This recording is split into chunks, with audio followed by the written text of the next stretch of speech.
Today we will be reviewing how to change your child's tracheostomy tube. There are a few cases in which you may need to know how to perform an unexpected trach tube change. You may need to perform an emergency trach tube change if your child demonstrates difficulty breathing, you notice that the tracheostomy tube has come out, there is excess mucus or thick secretions when you suction the trach tube, or the suction catheter won't pass through the trach.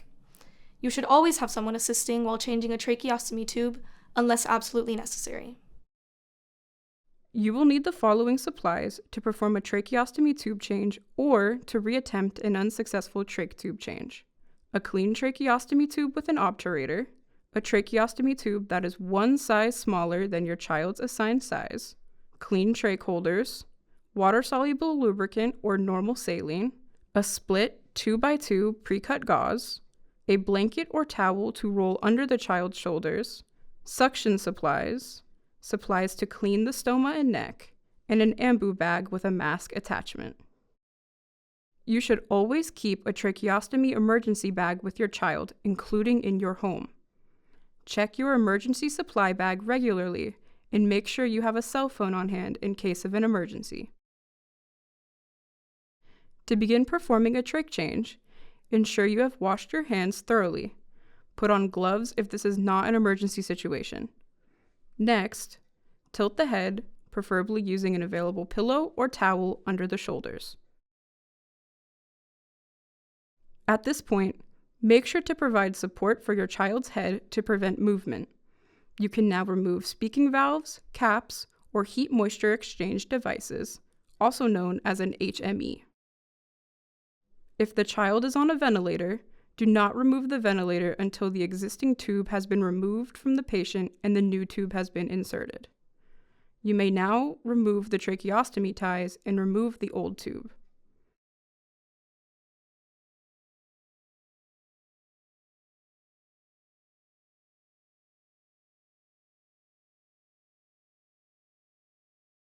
In order to insert the new tube, use a curving movement and remove the obturator.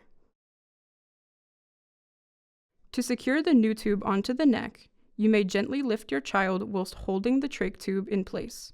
Secure the pre-measured ties.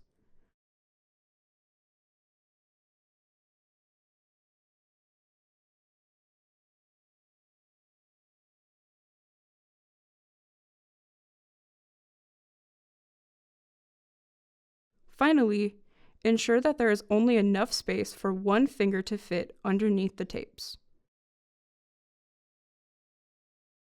First, know that if your child loses consciousness or stops breathing, you should immediately begin CPR. For a demonstration of how to perform CPR with tracheostomy patients, visit our tracheostomy CPR video. Otherwise, here are the steps you can take to attempt a trach change if the trach tube doesn't go in on the first attempt. Reposition your child, ensuring you can clearly see the stoma, and try again. If repositioning fails, call 911 on speaker and try to place a smaller sized trach tube. Once again, if the smaller trach tube won't go in, reposition again. If the repositioning fails again, pull the obturator out of the smaller trach tube and place a suction catheter into the trach tube. Place the catheter inside of the stoma and then slide the trach tube over the catheter.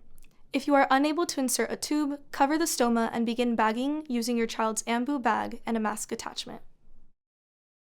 Remain calm and continue to support your child until help arrives. Remember, if your child loses consciousness and stops breathing, begin CPR immediately.